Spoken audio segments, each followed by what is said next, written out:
လူပုံများပြောခဲ့တဲ့စကားတစ်ခုရှိတယ်ဒေါ်လာရဲ့အောင်ပွဲခံဖို့ကတဲ့ရတဲ့သူတွေလက်ထဲမှာပဲရှိတယ်အဲ့ဒီတဲ့ရတာကကျွန်တော်တို့လက်နဲ့ကန်ပြီးတော့စစ်မြင်ပြေးမှာစစ်ပွဲတိုက်ဖို့မဟုတ်ပါဘူးအဲ့ဒီတိုက်ပွဲဟာနိုင်ငံရေးမှာလာတဲ့တိုက်ပွဲကိုလည်းကျွန်တော်တို့တဲ့ရရမယ်ပညာရေးမှာသူများလာပြီးတော့တိုက်ရေးကျွန်တော်တို့ကပြန်တိုက်ရရမယ်ပညာရေးကျန်းမာရေးစီးပွားရေးဖို့ဖြိုးတွတ်တဲ့ရေးဘယ်တိုက်ပွဲမဆိုကျွန်တော်တို့ကပြန်ပြီးတော့ခုခံတဲ့ရဖို့လိုတယ်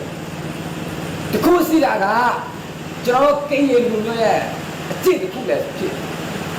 ကျွန်တော်ကရင်လူမျိုးတွေကသူကစစ်မြေပြင်မှာတကယ့်ကိုထူးချွန်ပြီးတတိစီပြီးရဲရဲတဲ့ကျွမ်းတယ်ဒါပေမဲ့တကယ်နိုင်ငံရေးကျမ်းမာရေးစီးပွားရေးပညာရေးဖို့ဖြိုးတွတ်တဲ့ရေးမှာကြတော့လောကကိုတိုးစားလို့မရပါဘူး